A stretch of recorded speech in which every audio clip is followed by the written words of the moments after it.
Welcome to the WWE podcast. This is your official SummerSlam review for 2022. So much to talk about. Up and down the card, I thought it was a very good pay-per-view. Certainly not without its faults, but overall, I think over-delivered. The main event was crazy, but also disappointing. So we'll get to that and so much more. Major heel turns, major returns. This pay-per-view had it all. We're going to get to all of it right after this. If you've got a prescription to fill, you need to listen carefully. Did you compare pharmacy prices before deciding to go to your closest one? Do you know that you might end up paying 2 to 3 times more at one pharmacy compared to another? The same drug that can be found here for $52 can be found 1.3 miles away for $18. Think about what you would do with an extra $34 per transaction. Now, with Meta discounts, it's easy to compare and check prices among the different pharmacies in your area. Just open up their website, type the drug that you're looking for, and the zip code of your area to receive a detailed list of pharmacies and their prices. All you have to do is choose the one that saves you the most. Additionally, using their free, simple-to-use prescription discount card, anyone can save up to 80% on prescriptions. Regardless of your age, income, or insurance status, Meta Discounts card will help you, your mom, your sister, your friends, and even your dog save money at the pharmacy counter. So don't wait, guys. Get your new card today and start paying less for the care you need. It's metadiscounts.com. That's Meta Discounts, MEDI discounts.com. This is WWE superstar Drew McIntyre, and you're listening to the WWE Podcast. The champ is the one that everybody wants, me. Becky Lynch is going to WrestleMania. Claymore! Austin 316 says I just whipped your ass. This is my idol. You're going to acknowledge me. All right, everybody. It is time to talk SummerSlam. SummerSlam 22 that concluded last night. I'm recording this in the morning, early morning on Sunday. I was going to get it out to you late last night, but after 4 hours plus of a pay-per-view, and it's midnight by that time because I just collapsed, right? So here we are. It's Sunday morning, hopefully when you're listening to this, and we have so much to cover with SummerSlam, top to bottom. We're going to go through match by match. I will give you my overall thoughts. I thought SummerSlam was a really good pay-per-view. And while you heard the reports internally about even the staff, the employees, management weren't happy with the card, and fans didn't seem to be overwhelmed either, I think when you look back now with hindsight, I think most of us could probably look at it and go, good stuff, right? Like that was a solid, really good pay-per-view. And it saw things that maybe Vince wouldn't have done. Of course, it's impossible to know if Vince already planned on doing the things that you saw. We don't know. I mean, we can speculate, right? I'd imagine anyway that the Triple H fingerprints on this were Bayley's stable. Instead of just having her return by herself, she had a stable and Io Sky. I want to say Io Shirai, but it's Io Sky and Dakota Kai. So certainly, I think you look at those individuals and say, yep, that had Triple H all over it. But without it being a part of the actual creative team, you don't know how much Triple H changed or modified from what Vince had already planned to do. As we get further out in time, with every passing show, you'd imagine that Triple H's ideas will be more prominent and more dominant than whatever Vince wanted to do moving forward. So as we get more and more out in time, again, I think you'll see more and more of Triple H's influence because Triple H just can't blow up the whole thing and start with new programs, new feuds. He has to continue with what Vince started.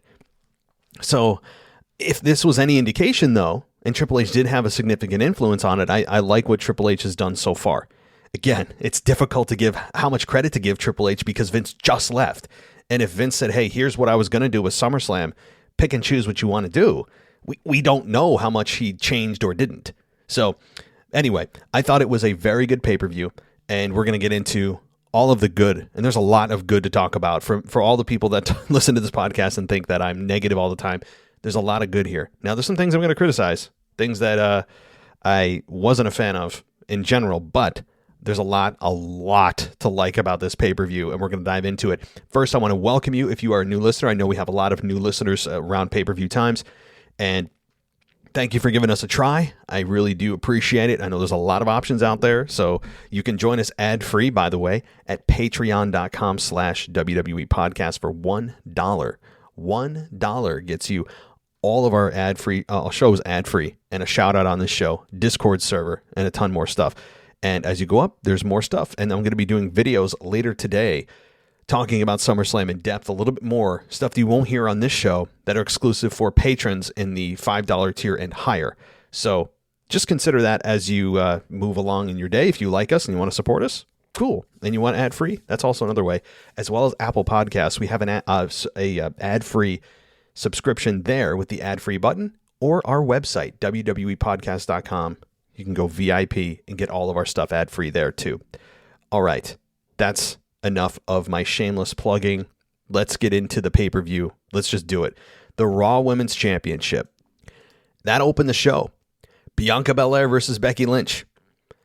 This, I thought, was a match that started slow. I think it wasn't... It took a while to get the oils and the juices flowing. For whatever reason, I think that they knew how much time they had, and they started to do collar and elbow tie-ups and like tests of strength, and they started to do chain wrestling. And I have no problem with that, but it feels like there's not a lot of opportunity for talent to do that. The reason is that when you start a match with chain wrestling and kind of those games to start a match, instead of just diving right into moves and punches and kicks and power moves and clotheslines, which is about 95% of matches and how they start. When you start with the slower pace, that will tell the audience, if you've been watching wrestling for any length of time, that this is going to be a match that's going to be about 15 minutes or longer. It tells the audience that they're going to start from really ground zero instead of starting at a 5 out of 10. They're starting at like a 2 out of 10 and doing this chain wrestling stuff. And that's always a good indication, by the way, of how long that match has gotten for time, is how they start. So, but anyway, it didn't feel like they gelled really well at the beginning. It was a little bit clunky, but it picked up as the match went on, and I think it was very good. Now, did it blow me away where it was the match that I expected it to be? I guess I put it at an unfair level, where I thought this was going to be like a 9.5 out of 10 classic, and it was, to me, like a 7 out of 10. I think it was still good to very good. But I don't know, maybe I unfairly put the bar too high. And they did still a very solid job. But I don't think it was as good as, say, Sasha Banks and Bianca Belair was at their WrestleMania match. And I've seen better matches from these two, but still, this is very good. I mean, I guess I'm nitpicking here. But the KOD on the outside, and then Lynch barely made the referee's 10 count. And then I'm looking at some of these just notes here, make sure I don't forget. Lynch almost beat Bianca with her manhandle slam right after that. Belair was able to reverse a superplex, hitting a Spanish fly. That was crazy. Before another KOD for the pinfall. I mean, the Spanish fly was insane. That was nuts. Good for them. That's a very high risk maneuver. Very high risk. And they pulled it off beautifully. Lynch and Belair then shared a handshake and a hug after the match. And I'm thinking to myself, waiting for the manhandle slam. I'm waiting for Becky, after Bianca turns her back, to start pummeling her. Nope. That's not what happened. In that moment, Becky Lynch turned babyface. And after this, though, this is where things start to get very interesting. Bayley makes her return. Now, Bayley, I thought, was going to be slotted for SmackDown. That's not happening. She's slotted for Monday Night Raw. And again, at this point, there is no brand split anyway. The brand split has died, a very quiet death. And I'd imagine that they're not going to do a draft come this fall, because there's no point. They can't stop. They can't help themselves. I mean, it's like 2 weeks before they just start bringing people over without explanation. So we'll see what Triple H thinks about it moving forward. But Bayley makes a return, and the crowd loved it. The crowd popped really hard. Bayley looks great. I love her new hair. Her outfit it's just like, oh man, this is awesome. Like, it's just so cool to see Bayley back after over a year. And Dakota Kai's music then came out, and she walked out to join Bayley. And then Io Shirai, or Io Sky, which is weird. Is it Io Shirai? I've heard Io Sky, Io Shirai. I'm not sure. Like, somebody clear this up. I heard both. But Io came out and joined Bayley and Kai, and the three women came to the ring and looked like they're going to beat down Bianca. Then Lynch jumped into the ring to stand side by side with Bianca, and the group backed down. Even though it was 3-on-2, with that advantage, Bayley still backed down. The crowd booed because they were cowards. But it was I love this. First of all, Bayley coming back as a heel, I don't hate it. WWE also did the same thing with Becky Lynch last year, and did in the same spot with Bianca Belair in the ring. So Bianca seems to be the, I guess that spot where WWE wants to use her to debut or re-debut or whoever have returns in that particular situation with Bianca there. So this, I think, though, first of all, I love this, and this looks like it's going to be maybe Clash at the Castle, those two versus Bayley and her minions. And I think that what's going to happen here is the same thing that happened last year with Becky and Bianca. This is going to lead all the way to WrestleMania. I think that's probably what it's going to be, given that Bayley versus Bianca Belair is a WrestleMania worthy match. So I think they're going to build this all the way to WrestleMania. Now, does that mean they can't have a match in between? No, they probably will have one or two matches, maybe kind of go back. They'll take detours from each other for a month or 2-3 months. And then they go back to Bianca versus Bayley at WrestleMania. That's not to say they're going to tease it for 7 months and not deliver. I mean, no, that's just way too long. So they'll have a match or two, leave each other maybe in, December, January, and come back after maybe Bayley wins the Rumble or something and challenges Bianca at WrestleMania in Hollywood. That's my thought.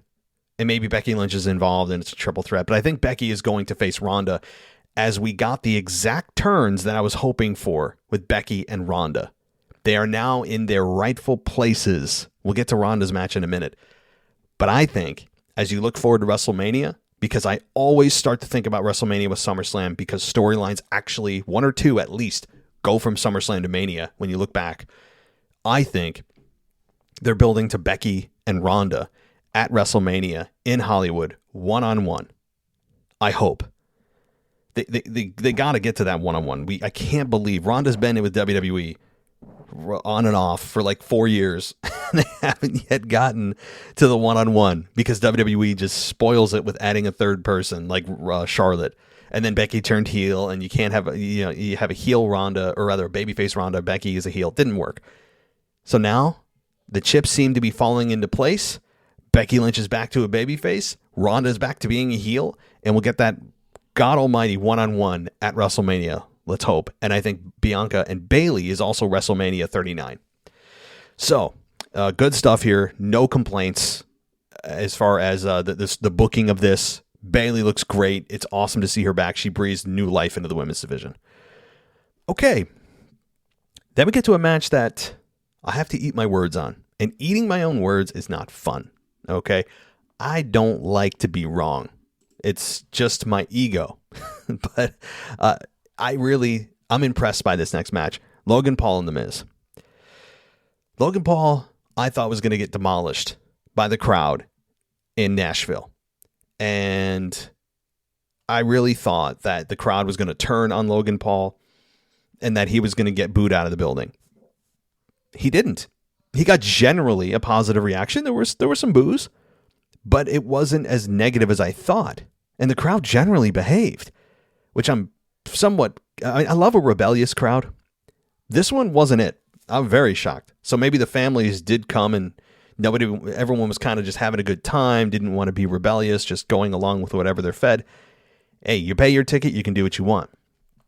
But this was good. And Logan Paul was... I don't like the guy. I still don't like him as a person. He feels like an arrogant SOB. As a wrestler, as a professional, I think he put in the work. He didn't half-ass this. The guy was ready. And for him to perform at this level, for his first one-on-one match at this stage, is nothing short of amazing. For him to do the things he did, and to not hurt himself or The Miz. You know, the Miz has to have a lot of trust in Logan Paul with a guy that is super green to not paralyze him or hurt him or himself. And Logan Paul, I think, really blew it out of the water. Now, could he work on some selling and some things here and there? Yeah, Logan Paul isn't great at selling, I don't think. But from the just a wrestling perspective, from the maneuvers, the wrestling itself, he's pretty good. And so what happened in this match? We got Ciampa out here, by the way. Ciampa, who has been relegated to one of the biggest names in NXT, has been relegated to just this minion of The Miz for no reason that we haven't been told, and then get kicked out of ringside. You know, which he actually said no to and sat in a chair. But yeah, that's Ciampa's role now. Kind of weird, given that Paul Levesque, Triple H, is really high on Ciampa. I expect more in the coming weeks and months from Ciampa, but we'll see. So let's see some of the big moves here. Logan Paul hitting that frog splash on The Miz, perfectly landed on the announce table, was really good. And the announcers, I got to say, had a really rough night between Brock Lesnar and the tractor. You know, they had a rough night, I got to say. And this was good. Now, the phenomenal forearm hit by Logan Paul was not good. It was not good. And the blockbuster he did was, he held on to his neck too long. But I'm nitpicking. For a guy that just pretty much walked in and did this, it's absolutely amazing. So The Miz tried to hit Paul from behind. This is the end of the match. Logan Paul ducked. This caused The Miz to nearly collide with Maurice. And Miz backed away right into Paul, hit a skull-crushing. So Logan Paul hit a skull-crushing finale on The Miz, and that hit the 3 count. So Logan Paul beat The Miz with his own maneuver. And boy, this was good stuff. You know, you can't look at this as anything but a success for Logan Paul. You know, and it really may help in a big way for his reaction that WWE is clearly going for babyface on, which, I still don't agree with, but I understand it. And this is a great way to get fans on his side, is the fans are looking at this going, okay, he's taking this seriously. He clearly put in the work. Fans see that. They recognize it. They respect it. And that's what they've done. And I think they took a big step in the right direction if they want Logan Paul to be a successful babyface, at least for the first version of himself here. All right. Next match was a bit disappointing. Very quick. The United States Championship match with Lashley and Theory. It was okay. Lashley was attacked by Theory at the very beginning of the match, and with the briefcase, boy, that briefcase is becoming a deadly weapon at this point. Lashley then, of course, eventually came back. He hit a back elbow and then hit his huge slam that was just insane. I mean, that slam he did, the strength Bobby Lashley has is just crazy. Theory then grabbed the briefcase and tried to leave the match. He was stopped by Lashley, who threw Theory into the ringside barricade twice before throwing Theory back into the ring. And then Lashley locked in the Hurt Lock and forced Theory to tap out. It was short. There wasn't really much to think about in this matchup. Not SummerSlam worthy, I don't think. And Lashley is United States champion, continues to be. And I think that's a nice spot for him to be, but I don't know who Lashley's next opponent is. We'll find out tomorrow night on Raw. So, no, I mean, I didn't hate the match. It was just underwhelming for what these two are capable of, and they, I think, wanted to allot more time to quote unquote more important matches than this United States Championship match. So again, not a lot to really think about here. Okay, the Mysterios versus the Judgment Day. The Mysterios got off to a quick start. Dom and Ray hit their dives as they always do, and there were some quick tags here by the Mysterios, Balor and Damian Priest. Now, here's the thing. If this is a no DQ match, why do we have to have people on the ropes tagging in and out? It should be a tornado tag match, right? Because if it's an ODQ, yet you still have to make tags, well, what's the referee going to do if everyone's in the ring at the same time? DQ you? He can't. Like, shouldn't this just be... I mean, I don't get it. I don't understand. I don't know. It was very weird. Like, if it's no DQ, by default, you should have nobody tagging in and out. No? Right? Because what's going to stop the person on the apron from coming in the ring? Referee can't do anything. Bizarre.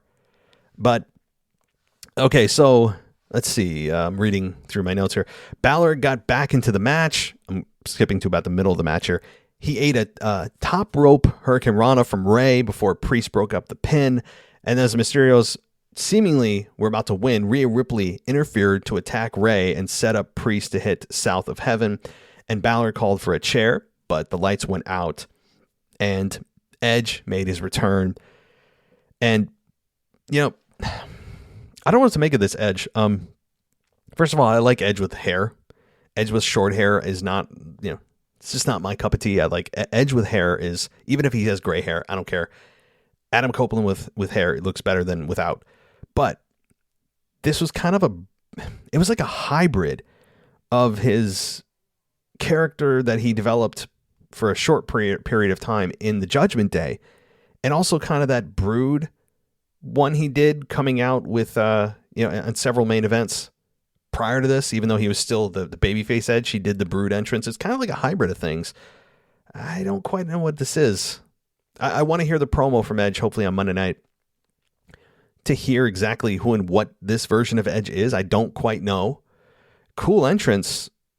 Edge has got a great demeanor about him. He still moves great. Hitting the spears on Finn Balor and Damian Priest was cool. Dominic and Rey get the victory. But I don't know. The return was predictable. I just don't know what Edge is. I don't know. We'll see. But it was fine. And I don't know how Edge is going to work with this whole thing, because Edge versus Edge versus Damian Priest, or Edge versus Finn, I don't know where this is leading. It just doesn't feel like it's a big enough stage for Edge. Does it not? I feel like Edge should be doing something more at this stage. I was hoping he'd rejoin the Judgment Day and turn on the Mysterios and give them both concertos.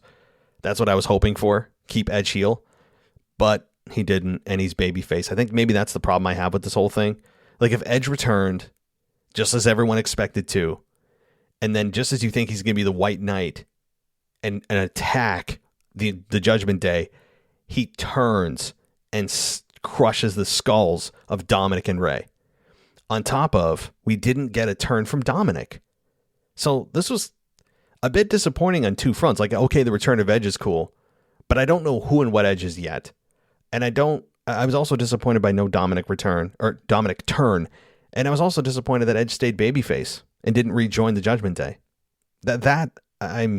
Those two things I'm really not happy about. This was okay. Kind of a neutral thing for me, because I don't know, disappointed, but also cool to see Edge back. So I'm a bit mixed. Pat McAfee versus Happy Corbin. Now, this match was, you have to kind of readjust your standards with Pat McAfee. You have to readjust your expectations, rather. You have to look at this and go, okay, like, he's putting in work. He's probably training. He's got a ring to work in. He's putting the work in. He's trying to get himself in shape, put more muscle mass on, all that. And that's great, and he should. But he's still like 95% an announcer. And you know that going in, he's not going to put on a wrestling clinic. And that shouldn't be the expectation for anyone. So there's that. So readjusting your expectations, I think, will help you when you're rating this match. Because it was okay. I will say that the whole bum-ass Corbin is something that's not going to happen. It's like fetch. It's not going to happen. Those of you that have seen Mean Girls know exactly what I'm talking about. It's not going to happen, Pat. If you have to create an audio clip at the beginning of your entrance music to try to get people to chant along with bomb-ass Corbin, no one's chanting along, Pat. I'm sorry. Like, I like the guy. He's trying to force this one. and it's not catching on. He even had his hashtag bum-ass Corbin on the back of his shirt. I appreciate the effort, Pat. It's not happening. Maybe I'm wrong. Maybe people will just go, okay, let's play along. And then maybe it'll start to catch on. It's not. Like, people aren't organically chanting this. He has to try to force it. That's how you know it's not a great chant, is when it's forced by the performers, right? So there's that. But the match was okay. I'm reading here. I'll start through the middle of the match here. Corbin reversed momentum. He threw McAfee onto the announce table. McAfee hit his leap on the top rope for a superplex. I got to say, he almost killed himself. There were some times I said, oh, like he almost slipped a few times. It got a little scary, but he eventually hit it. He hit a swanton that I forget what they called it. They didn't want to say swanton to say, reference Jeff Hardy. I forget I forget. Michael Cole mentioned it a couple of times. McAfee accidentally sent Corbin into the referee, but took advantage and kicked Corbin right in the nuts before hitting a code red for the win. And, I guess as I'm reading some of these notes here, people are talking about the ring ropes being both loose and slippery. I didn't notice them being loose, but I did notice them being slippery. And Brock even slipped, not on the ropes, but on the barricade on the outside during his match. And I think that the announcers alluded to the humidity in Nashville, which, it's super humid down there, obviously, and they had no roof, so there's no air conditioning. So they were exposed to the elements, and that had a lot to do with it, I think, on top of the sweat not drying as quickly and the humidity. Those are dangerous things in the ring. You don't want the ropes to be slippery. And I didn't notice them being loose, but slippery, yes. So Pat had almost killed himself. But Pat McAfee gets the victory, and he goes back to announcing. So, okay, cool. So, and one other thing about the arena setting, I tweeted this out. I can't decide if it's better or worse when there's daylight. Like, they did this for WrestleMania 31 or 34. I know when Sting was there, he had his match with Triple H. I think it was at WrestleMania 34. That happened. And also, I think it was WrestleMania 31 too, where they both had those outside arenas, at least for part of the show. It feels weird. It feels weird. And I can't decide if I like it or not with when it's not dark out. It's just one of the ambiances. Like, I feel like it just should be dark out, but I'm also trying to embrace it at the same time. Like, oh, this is cool. Like, it's still daytime and there's sunlight, but I don't know if I like this. It's just, I'm very split. So let me know what you guys think. Do you guys like that? Do you guys like the fact that there's daylight and they're still wrestling? I don't know. Something small, but okay. Then we get to the Undisputed Tag Team Championship here. The Usos versus the Street Profits with Jeff Jarrett as the referee. Now, this match, as expected, at least from what I thought, this was not as good as their Money in the Bank match. It just wasn't. And it's almost not fair to expect them to be as good or exceed that, because those kinds of matches that happen are ones that happen once a year. Those are very rare. You have to have everything come together just right. And you can put the same guys in the same match and you won't get the same outcome. It's just the way wrestling goes. And these guys still put on a good match, but it wasn't Money in the Bank or better. And it's certainly not.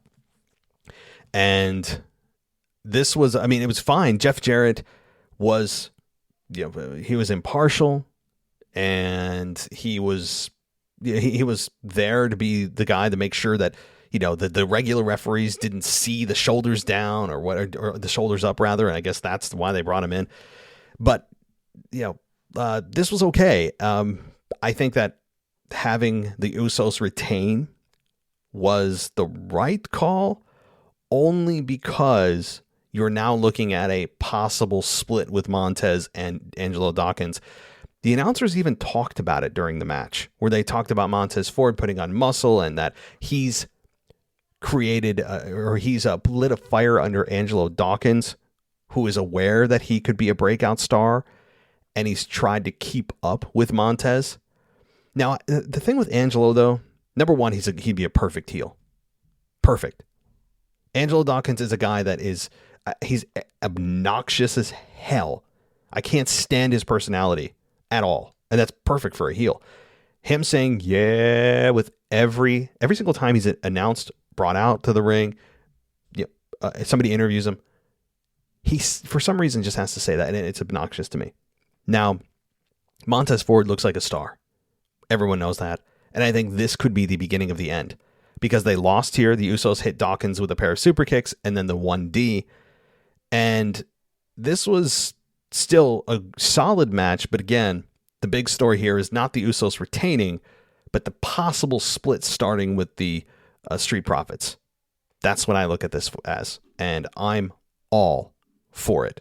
So, all right, we're going to take a quick break and then give some love to the sponsor. And on the other side, we're going to get right to Riddle and Seth brawling and then the top matches of the show and the main event, of course. So everyone stay right here. We'll be right back. If you've got a prescription to fill, you need to listen carefully. Did you compare pharmacy prices before deciding to go to your closest one? Do you know that you might end up paying 2 to 3 times more at one pharmacy compared to another? The same drug that can be found here for $52 can be found 1.3 miles away for $18. Think about what you would do with an extra $34 per transaction. Now, with Meta discounts, it's easy to compare and check prices among the different pharmacies in your area. Just open up their website, type the drug that you're looking for, and the zip code of your area to receive a detailed list of pharmacies and their prices. All you have to do is choose the one that saves you the most. Additionally, using their free, simple-to-use prescription discount card, anyone can save up to 80% on prescriptions. Regardless of your age, income, or insurance status, Meta Discounts card will help you, your mom, your sister, your friends, and even your dog save money at the pharmacy counter. So don't wait, guys. Get your new card today and start paying less for the care you need. It's metadiscounts.com. That's metadiscounts, MEDI discounts.com. Welcome back to the WWE podcast. Let's get back to more great wrestling audio.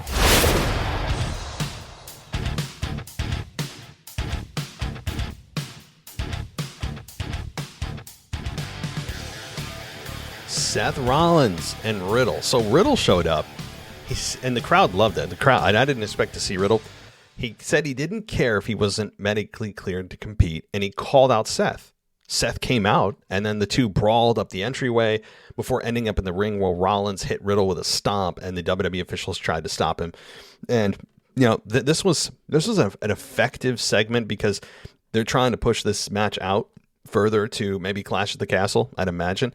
And it also did create some sympathy for Riddle, who the announcers put a nice tone to the actual severity of his quote-unquote spinal injury, and then Seth stomped him again, and then that put into question the health and safety of Riddle. Well, obviously it's storyline, but still effective, and it made me feel sympathy for him. What did make me feel sympathy is the nail polish. Is there something that he's like? Is it supposed to send a message? Like what? I don't know. Maybe it's just him, Riddle being Riddle. I don't understand the nail polish. It's just a little weird to me, right? The nail polish on the fingers and the toes, and it's also like pink or something. I don't know. Not my favorite. It just doesn't fit for me. Personal preference. But Seth Rollins got some nice heat. Riddle was beloved by the crowd, and it further solidified Seth as a heel, and it also put sympathy on Riddle. And you want both of those for both guys, and it was a success. And both guys got to get on the show. So I was a fan of this segment. Even though it was short, it was very effective. Then we get to the SmackDown Women's Championship. Liv Morgan, Ronda Rousey. The match was short. I like the Rings of Saturn that Morgan put Rousey in. And then the crucifix driver for a near fall on Rousey. Rousey did manage to lock in an armbar, but Morgan escaped to the ropes and having to do the same seconds later when Rousey locked it in again. The referee threatened to stop the match, but Morgan pleaded for him not to. And Rousey again locked in the armbar, and this time Morgan stacked Rousey, and the referee counted to 3 despite Liv Morgan tapping out. Rousey attacked Morgan after the match, locking in another armbar before taking down the referee with a hip toss and locking in an armbar on him as well. was a weird ending, and I will say, it didn't. I don't know. Here's the thing: the match itself, not great. It was underwhelming. It was short. And, it really makes sense, though, because Liv Morgan shouldn't be an actual threat to Ronda Rousey. When you look at the both of their careers, just the way they look, Liv does not really fit the bill. And it also didn't really help Liv's credibility here because Liv won, but in a controversial fashion. Just like Liv won the championship when Ronda Rousey was at her weakest. Like, Liv doesn't still have the credibility that they're trying to give her. And so the good thing about this is Ronda Rousey is now a heel. Ale effing Luya. Because Rousey was in a precarious position as a babyface for several months. And that was, I think, starting to wear on fans. It's finally in the right place. And Ronda Rousey as a heel is going to be a lot of fun. So much fun. Rousey was yelling at the crowd already. And I can't wait to hear what she has to say about the whole scenario and like the fans overall. She gets to just basically let the muzzle off and just say what she actually feels about the fans. It's going to be great. I can't wait for this. Rousey is finally a heel. And this is going to be, again, fun as hell. The one thing I'll say, too, about the pay-per-view that no one's really talking about are the video packages they did for Kevin Owens, for Charlotte. There might have been somebody else. Just to remind you of who they are. Not that they didn't say, oh, Charlotte's returning this time, this date. And Kevin Owens, same thing. But it was great that they put them on the show as just kind of a reminder of the accomplishments. Even though they're not in the show, it gives you a sense of like, okay, like they're recognizing these two individuals, and they're giving you a nice, I think, just a nice tribute to them. And it gives you an idea of maybe where they could go with them, because if they wouldn't put those video packages out there if they didn't have something in mind for those two in the very near future. So that is a good thing. So Liv Morgan wins in controversial fashion, and it wasn't a great match. All right, then the main event: Roman Reigns, Brock Lesnar. Brock Lesnar drove a tractor to the ring, and that was very again, I've never seen that ever. I was worried because Brock Lesnar there wasn't a whole lot of room for error on either side of the ring and the entranceway. And if any fans put their arms out, I would keep my arms on the gosh darn area. I would not extend my arm out to try to touch the tractor and rip your arm off. And so it was interesting. It was fun. It was Brock in his natural environment, and Roman Reigns' entrance was about 25 minutes long. That might have been the longest entryway from backstage to the ring that I've ever seen. And we've seen some long ones and some big ones. That was really long. I mean, imagine the Undertaker's entrance. It really would have been, I mean, you might have wanted to just slot an hour in for Undertaker's entrance. He walks slow as it is. Roman walks slow as it is. This was it's a long way to the ring. A long way, too long. I was not a fan of how long that entryway was. I mean, nothing you can do about it. But this match, anyway, was as good, I think, as you could have imagined it being, because they just tried to make it feel different. And it was their final match, hopefully. And the pacing of it, Paul Heyman getting F5 through the table, Roman Reigns getting put in the tractor and dumped into the ring was hilarious. Something that I was like, no way they're going to do that. And they did it. Brock Lesnar slamming into the ring and then pushing the ring and realizing, oh crap, I need to get actually under the ring to lift it up, and pushing the entire ring towards the announcers. That was crazy. And then lifting up the ring on Roman, lifting the entire ring up and Roman tumbling down was fun. The 10 counts or the 9 counts, the many 9.5 counts that happened were fine, as you expect in the last man standing match. The Usos getting involved was extremely predictable. Austin Theory coming out I actually forgot about him. Somehow, even though he reminded me every 10 seconds that he was going to do what he's going to do and cash in, I somehow still forgot about it. And I'm like, oh crap, here he comes. But just as I had predicted, it's a failed cash in without him giving up the briefcase. So it's exactly, not to toot my own horn, but it's exactly the way it was, where Theory Didn't want to have a totally losing night here. He lost very convincingly to Bobby. And then you have him come out, and he was just about to cash in, but he gets F5 by Brock, so he doesn't have an official cash in. So therefore, he still has the briefcase. So he didn't have a completely awful night because he's still Mr. Money in the Bank, and he didn't cash in yet. So, but Paul Heyman getting F5'd through the announce table was fun. And then, the title belt shots by Roman on Brock, where Brock just kept getting up. This is where TV 14 would really come in handy, because they could have introduced blood. This is where blood should have happened. Those title belt shots off the skull. That is where you could have introduced blood, added so much more drama to this matchup. That was admittedly very good. And this was easily like 10 times better than the WrestleMania match. But here's the thing. It doesn't mean that I want to see this match again. See, I'm sure some of those in WWE are saying, see, they said they didn't want this match again, and now everyone's saying how great it is and how much they wish they could have another match. No, I don't. I'm sure there are some fans out there saying that. Not me. So I'm not going to be one of those blow with the wind type of fans that, oh my God, what a great match. I'm taking it back. I want to see these two again. Nope. Move on. The one thing, as I talked about with TV 14, I will say that I'm shocked they didn't make an announcement in some kind of video package on the show about TV 14 coming this day, that day. I hope it's something they're still considering. But I was expecting some kind of an announcement at SummerSlam that they're going to be doing TV 14, and it didn't happen. Doesn't mean it's not going to happen, but I don't know. Maybe they're still working out plans and how to work creative with it and all that kind of stuff, which is fine. As an organization, this is a big change. You want to roll it out in the right way, have creative in place, and not just drop it on, a random Monday Night Raw. But this match was good. This match was really good, and having Lesnar get buried under all the chairs and the pieces of table and everything else, and Roman standing on top of him, Brock loses. Roman still retains.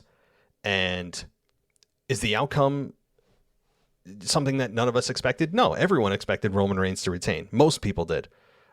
But the fact that there was nobody to come out and challenge him again, I guess they didn't do it because we know who it is. We know it's Drew McIntyre, who crazily didn't make any kind of appearance on the show, which is really weird. But that, I think, is the implication, is that we didn't have someone come out because we know who it is. It's Drew McIntyre in 5 weeks in Cardiff, Wales at Clash at the Castle. So that's probably why. I still would have liked, where the hell is The Rock? And how many times am I going to be fooled by thinking The Rock's music is going to hit and The Rock's going to come out and just stare at Roman, and then what's happening at WrestleMania 39? Like, when are we going to get that? Please, can we just get this match over with so I can stop talking about it? But that's probably why they didn't want to put any. Well, number one, we don't even know if Rock and Roman is confirmed for 39. But also, you want to focus on Drew. He's the one who's up next. And they want this show in Wales to be huge. And I think the crowd is going to go off the hook. Like, the crowd in Wales is going to be explosive, and I can't wait. I mean, this is the first event in 30, 35 years or something like that in Wales. It's going to be loud, and it's going to be fun. I'm really looking forward, not just to the card, but more to the crowd, to hear what their chants are here. It's going to be like Monday Night Raw after WrestleMania type of level. It's going to be great. So I honestly think that this is going to be, at least for Drew McIntyre, maybe this could be the first time, or one of few times, I should say, that you look at the match with Roman and go, there's actually a chance here they would drop the belt to Roman. We all knew Brock, no matter, he could have faced Roman Reigns 708 times, and you knew that Brock was going to lose every time, because it doesn't make sense for Brock to win.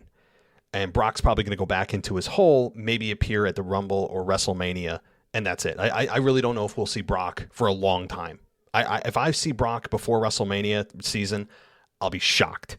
I wouldn't be surprised if we don't see him for like a year. I mean, I don't know anything about his contract. I don't know the details, but it just feels like Brock is done for quite a while.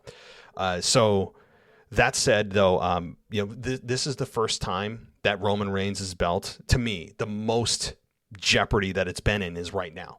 there's other times you could have made other cases for certain guys. This is the first time that I feel like it's a strong possibility, not likely, but at least a strong possibility that Roman Reigns could drop the belt to Drew in Cardiff, Wales. So just something to think about as we move forward. We got 5 weeks now. That's a pretty long stretch until the event in September 3rd, I think it is. The first week of September is when we will get that matchup. And it's going to be a fun build. And they finally get to Roman and they finally get to Drew. As they teased it, didn't do it, talked about it, didn't do it. We finally get it. And it's going to be fun to watch. So there's that. Well, that is it for my Sunday night, my SummerSlam review show. I really do thank you, everybody. If you've listened this long, I appreciate it. If you're new, consider going ad-free if you want to support us, or if you just don't want to deal with the ads. There's an easy way to get rid of it at patreon.com/WWE podcast. A couple other things I want to say beyond the ad-free stuff that I have on Apple Podcasts on my website is we have an hour-long WWE Slam show video that is done exclusively on the DuPont Now network. It's DuPontNow.com. It's the DuPont network, but their website is DuPont, D-U-P-O-N-T, that's D-U-P-O-N-T now.com. And you can watch me every Saturday at 8 p.m. do an hour show on WWE.